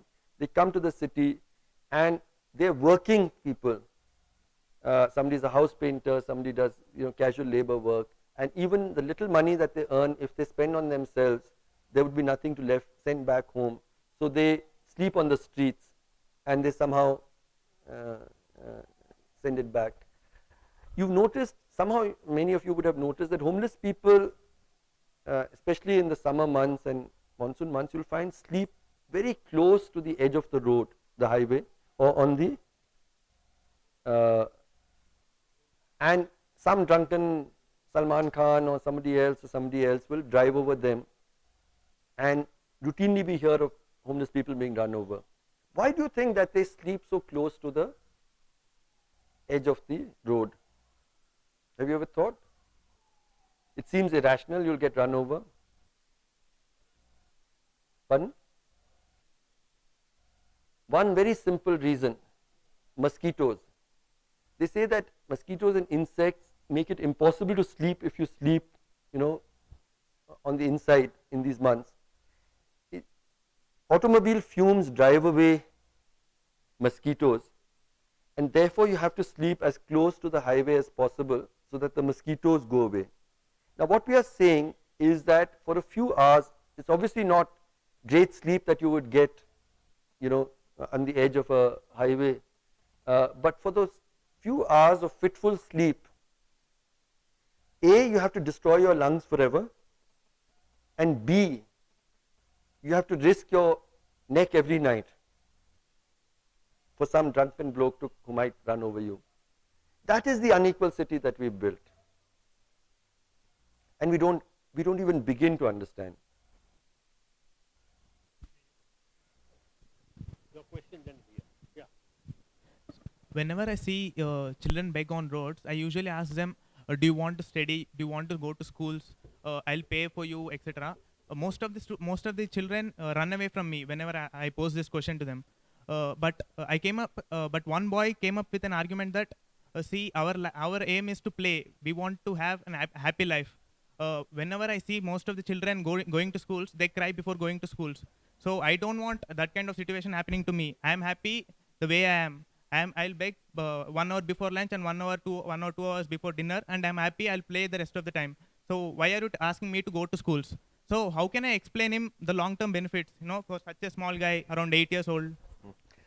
Let me say that, fortunately I can give you a very sort of authentic answer, and some of my colleagues are at the back of this audience, and they would be able to give you an answer. We work with homeless children. Homeless children are kids who, and this book is actually dedicated to two people. One is Shahid Azmi, whom I spoke about, and the other is homeless kids, for many reasons which I'll explain in the book. They represent to me both, they are extremely symbolic of our indifference, because you can forget about the tribal child dying in the forest, but this child you see every day and we don't care. But also their capacity to cope and so on. See, a street child has been let down by every adult he or she knows. His parents, his father is usually violent and alcoholic. Other people on the streets, he's only met people. So he has no reason to trust you when you reach out to him. And they are really spirited. They know, they'll take you up a gum tree, they'll tell you all sorts of stories. It takes a very long time to build a relationship of trust, but it is possible, and my colleagues really do that. So we now have 45 homes across the country for homeless kids, which are called Rainbow Homes. Anuradha is here, who heads this whole program. Briefly, I'll just say that it is possible to win their trust. It takes a very long time, and you have to then never let them down. But if you create that trust, one of the things, we had assumed that these kids don't want education. One of the things we've learned across I think 7 cities, 45 children's homes, the moment they finally trust you enough, it takes 6 months, a year of continuous contact, when they finally agree to come into your care and to trust an adult for the first time. And once they settle down, one of the first things they say is, why aren't you sending us to school? They, we had one interaction, it was a very interesting interaction which I'll never forget. My daughter's here, she studied in this school called Sri Ram. So she was volunteering in our work, and we decided that, she spoke to her principal and said, can we bring these 2 sets of children together for 5 days? And with a lot of negotiation, they agreed.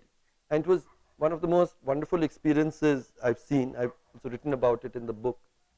I won't tell you about the rest, but initially they were very nervous of each other. The Sri Ram kids said, these ruffians, and how am I going to spend 5 days with them? And these kids were thinking that they'll treat us disrespectfully, and how will we spend 5 days with them, etc. So trying to break down.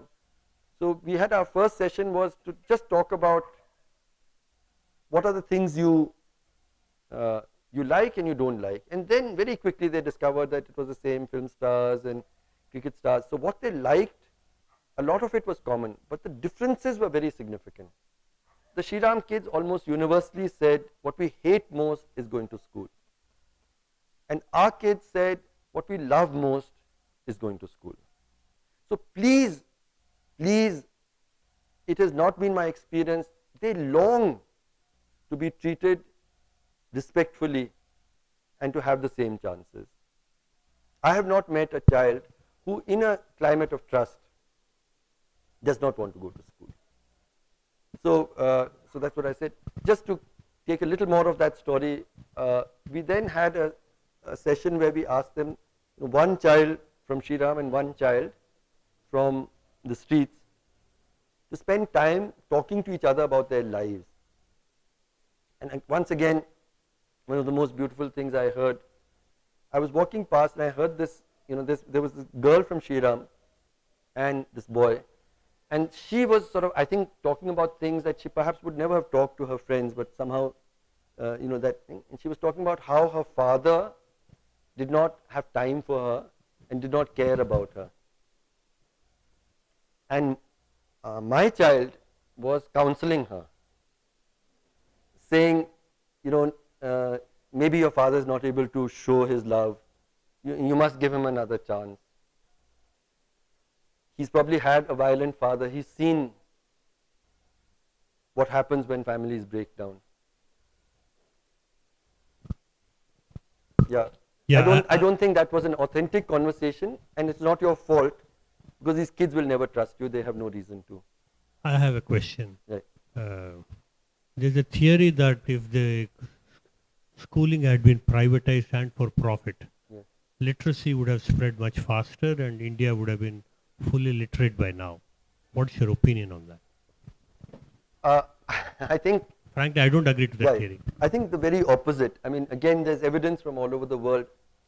If I feel Nehru made one mistake, and I have great admiration for Nehru, but even if today, if somebody said, I'll make you a prime minister for just one day, like you have in those films, etc., what would be the one thing that you would do? And I sometimes think about it just as a mind game. And I think if I had to do only one thing, I would create common schools. I believe that what does a common school system mean? It means that in every neighborhood, you have a high quality school. A high quality school with public investment, and it is possible to do this. We've seen our Kendriya Vidyalayas, we've seen, so something of the equivalent of a Kendriya Vidyalaya, which means much higher. We are investing 3% of GDP, we have to invest 6% of our GDP. and countries in the world have done it. But to have a common school system means you have a school of very high quality in every neighborhood, which is admitted only on the ground of which child is there in the neighborhood. And since we cannot live without our domestic helps, at least we and our domestic helps children will have to be admitted into the same schools.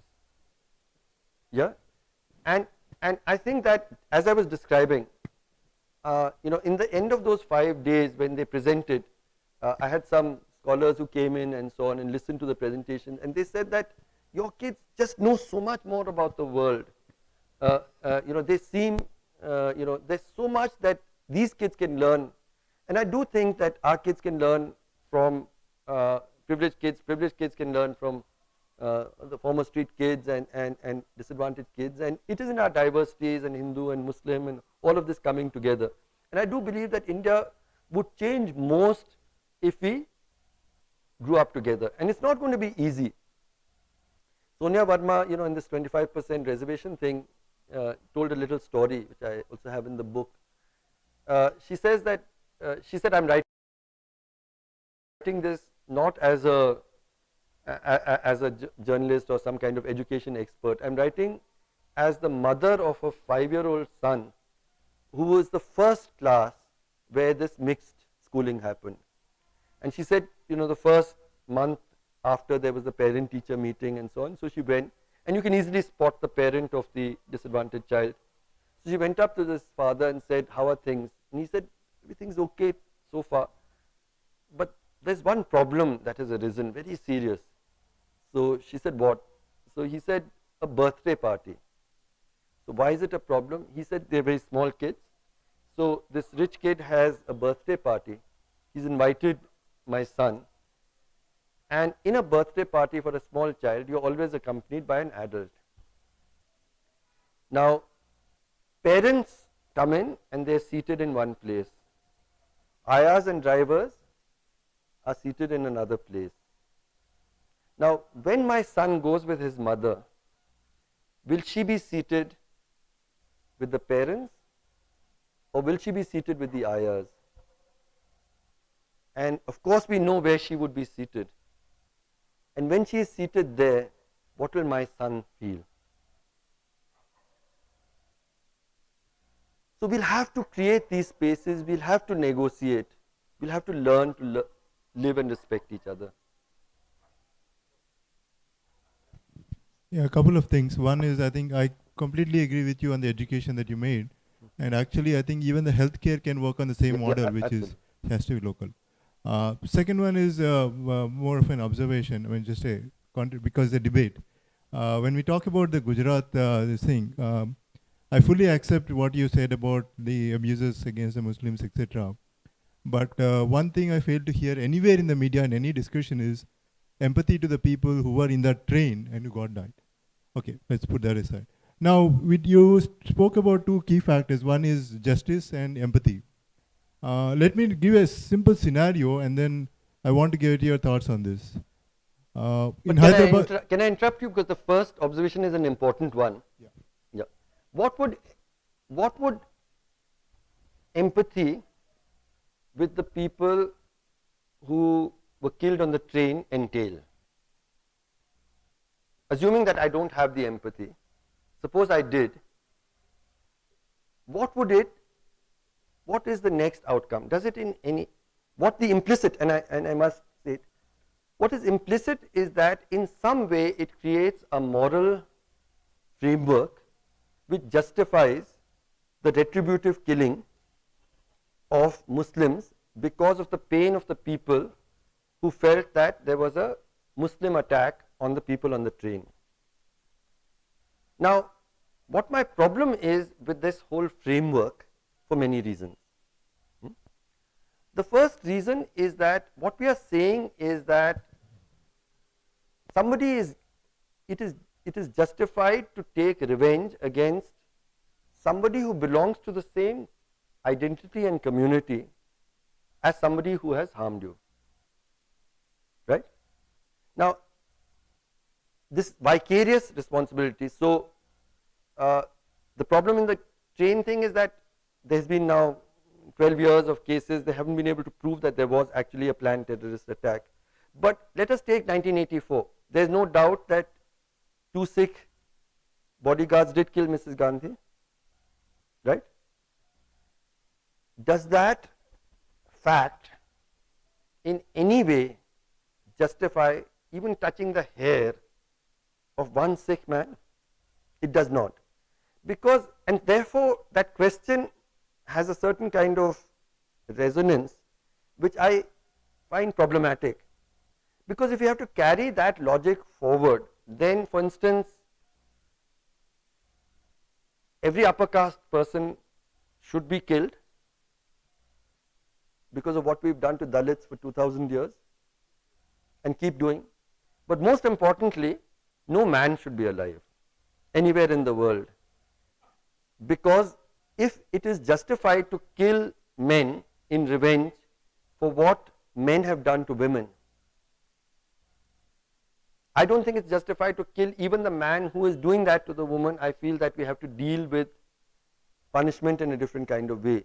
But even if you believe that in retributive punishment, at least the retribution should be to the person who has committed the offense, not to somebody who shares his or her identity. Yeah, anyway, I mean, just see, we can debate this. I can also add to that anyway. Moving away from that. See, you talked about the Mecca Masjid blast in Hyderabad. Right. Around the same time, there were 2 other blasts. One was very nearby, which is in the Lumini Park here, and one was it. I have a very close connection to the one that happened in Lumini Park because my friends had assembled in my house, and one of my classmates, her mate's brother was in there. He had just gone there with his family to watch the light show, and then he died in that. While they were sitting in my house, the call came.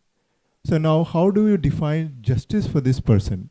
It's easy to say that if somebody is arrested wrongly, it's injustice, we need to fight for it. How do you define justice? So let me one more point and then probably. Second point is that we've had this Yaqub Menon debate going on, all social posts, etc. And then again, just a few days back, we had somebody from Pakistan come in, try to kill our BSF personnel. And then on top of that, he made a statement saying that I enjoyed killing people. Now, how do you empathize with this person? You're referring Hindus. Hindus, yeah. How do you empathize with this person? Okay, what is the purpose of punishment? Firstly. I want to know what is justice. No. Punishment we know. No, what is justice? So I'm saying that it's a large complex question. I just felt that Yusuf, who had survived one of the worst massacres, in Naroda Patya, the kinds of stories that you have, like for instance, they showed a knife to a little boy and made him drink a bottle of petrol, and they put a matchstick into his body and he exploded. Out of the 100 people, about 35 were women and about 36 were children who were killed with great brutality. Also, I'm just saying. No, I'm saying that in that context. In that context, Yusuf, who I told you about, felt that justice also included compassion for the killers. You may think differently. I believe a civilist, how civilized we are is about how we treat even those who have harmed us the most. When Ajmal Kasab was hanged, for instance, if you heard a story about a 19-year-old boy who was his life was a loser, it was hopeless in every kind of way. He did the worst kind of things. But are we a better society by hanging him? Is that justice? It's something that we have to resolve for ourselves. What is the purpose of justice? Is the purpose of justice retribution, matching, as Gandhiji said, an eye for an eye and the whole world will be blind? Or is it about deterrence, and is it about allowing a person to reform? These are very complex philosophical, ethical questions. There's no right and wrong, but I'm saying people have made different choices. on a matter of principle, the people in Naroda Party did not seek the death penalty for the killers.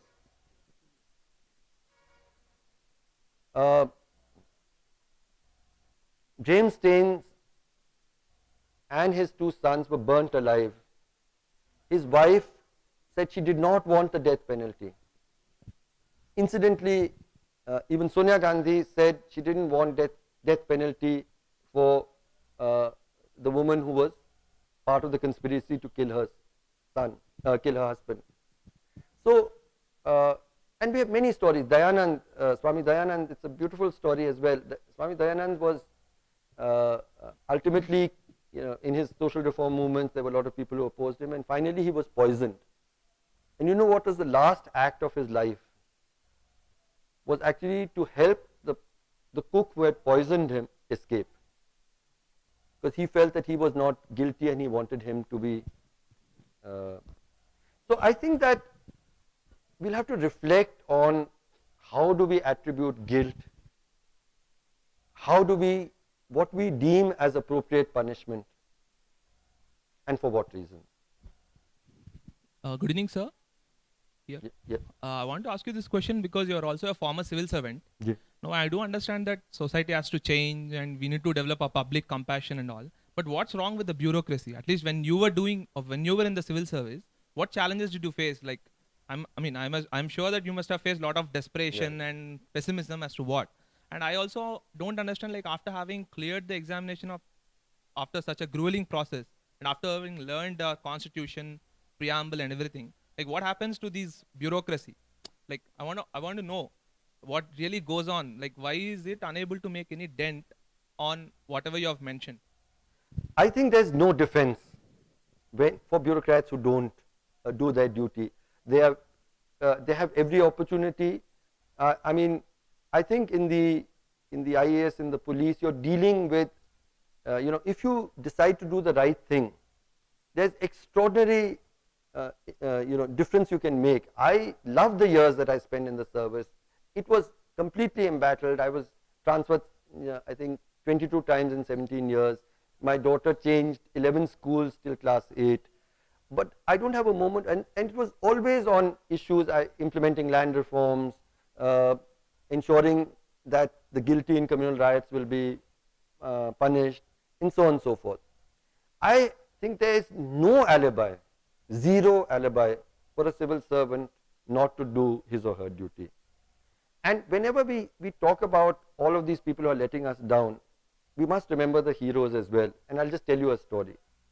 Rahul Sharma is a police officer whom I think is one of the country's unsung heroes. Briefly, what he did was that he was there, and when there was this climate where everybody was allowing, he was in Bhavnagar, he decided that he would not allow the riots. And the story is told, there were mob attacking a madrasa with 400 boys, and people were standing by, and he said, ek bacche ke ek baal ko bhi kuch hoga, I will register cases of 302 against all the policemen standing here. He opened fire.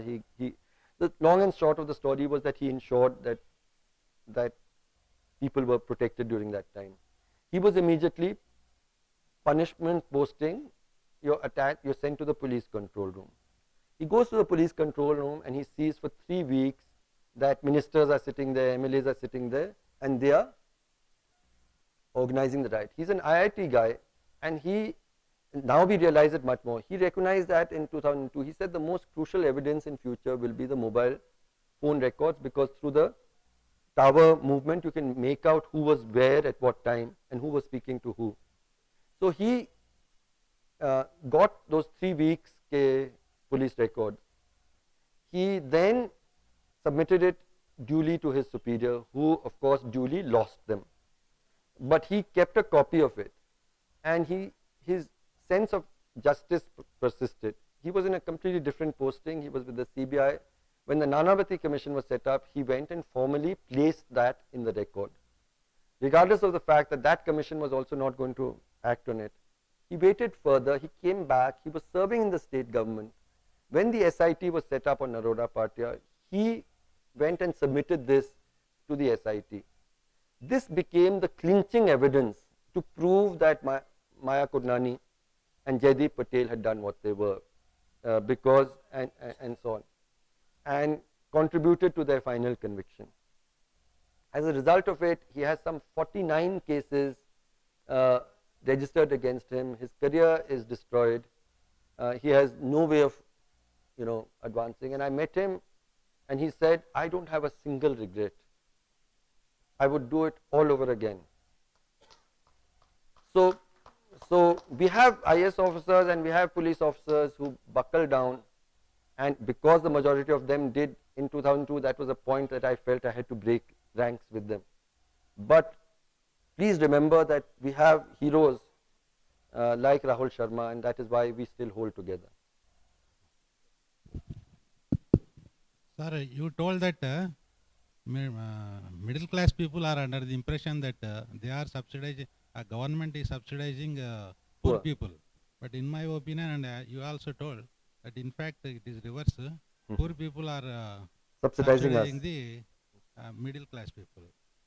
Poor people, whatever they are buying groceries or anything, indirect tax also, they are subsidizing it. In my opinion, the government employees nowadays, they are getting 1 lakh rupee for a watchman in the electricity department, and lecturer is getting 1.5 lakh, of course senior people. Anyhow, we cannot ask them to pay back some amount to the government, but my simple submission is, if the government employees, they do their duty from morning 10 to 5 sincerely and honestly, that will be great justice and justification they do to the society.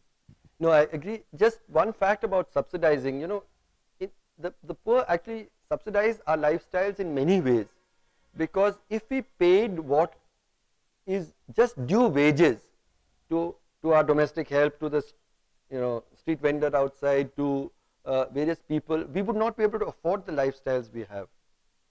It is because we have this large mass of people who are powerless, unorganized, poorly educated, that we have the lifestyles that we do. So they subsidize us in many different ways.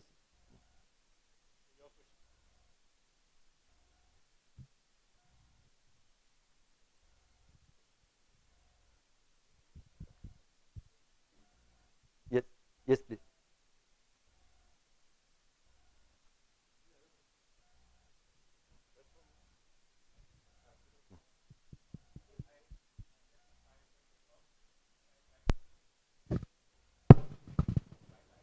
Yes, please. When I had a chance to manage a company, and we were running a school in Guntur, a rural area, where I saw children by the wayside. The parents are picking chilies and so on, and they are not going to school. And in that school, we decided to get these kids over. And this was a company-run school, so we wanted where our managers' children, etc., used to go. We upgraded the school, and I also got these children sponsored by all my friends, relations, etc., to join in that school as, really, really backward kids. And we merged them after 1.5 years. My greatest happiness was to see one of the child standing second in the class. Wonderful. That was beautiful. And what it changed was, to me personally, the sponsorship was only 1,200 rupees per year. My kids started sponsoring from their pocket money.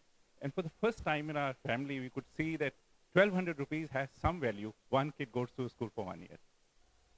No, it's a lovely story. Thank you for sharing it, because, people ask us, what can I do? I think there's,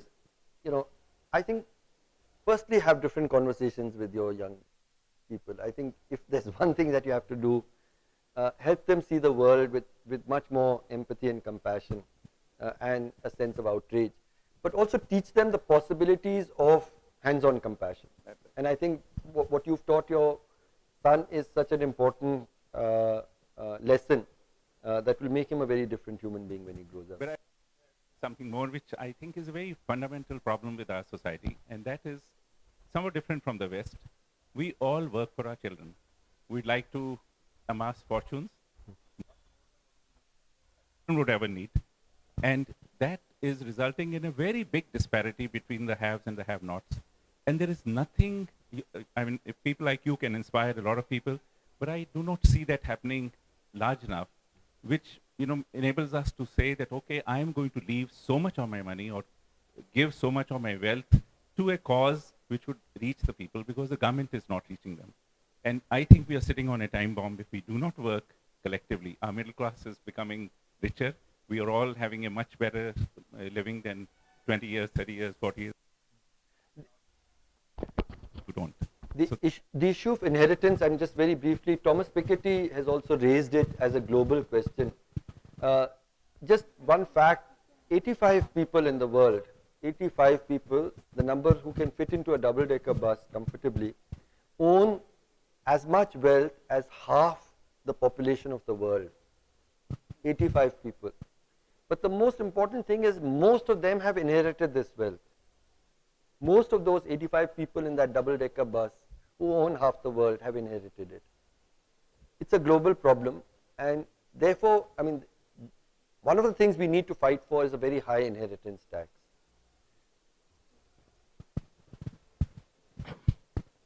So the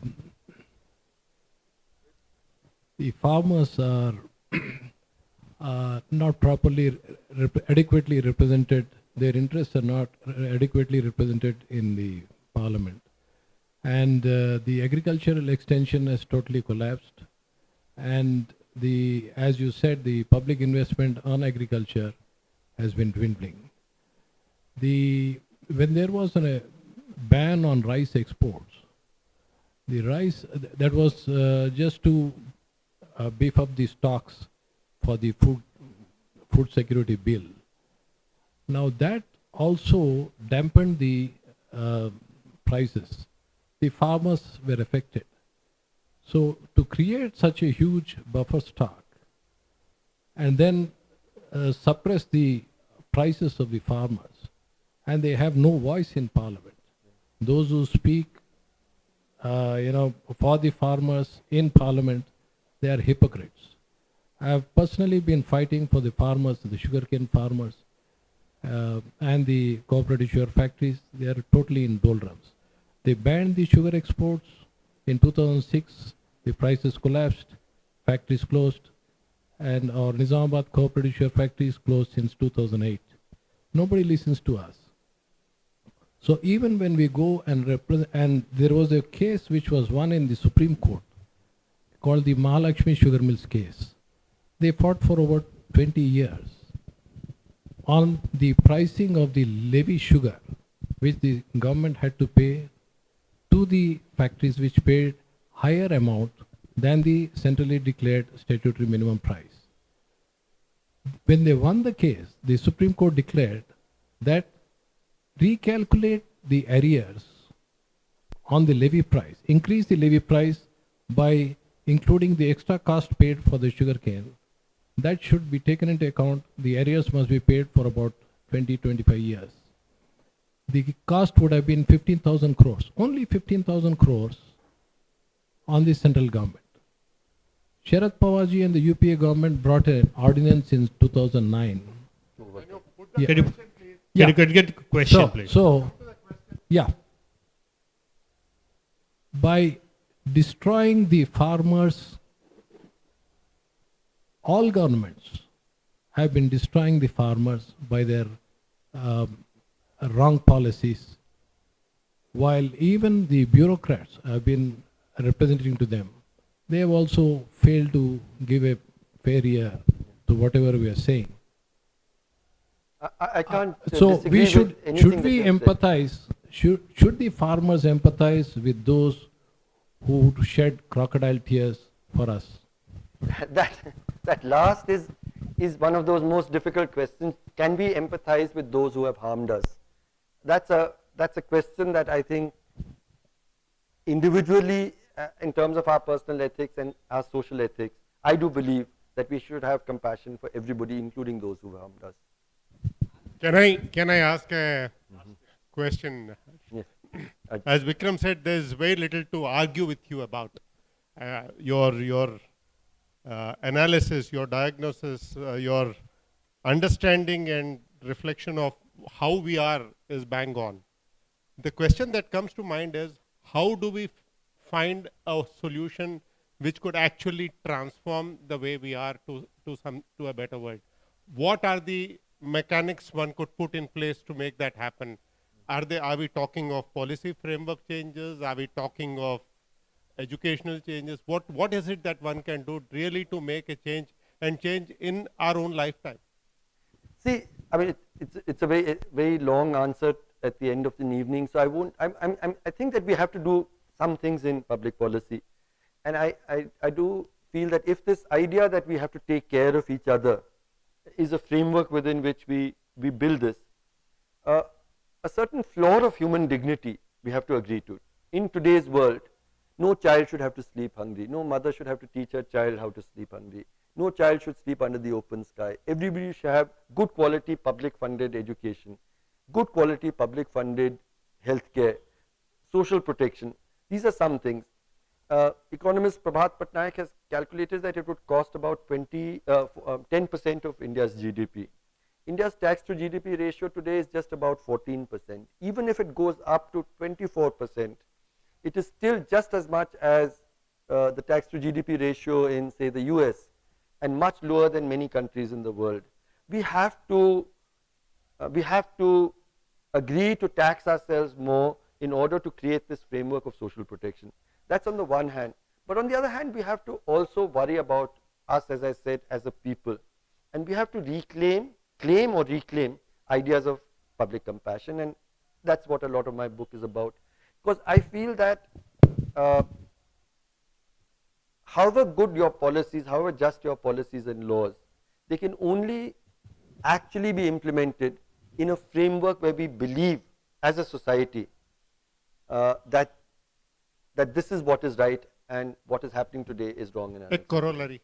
Is this whole business of making sure that we take care of each other a euphemism for extreme socialism or communism?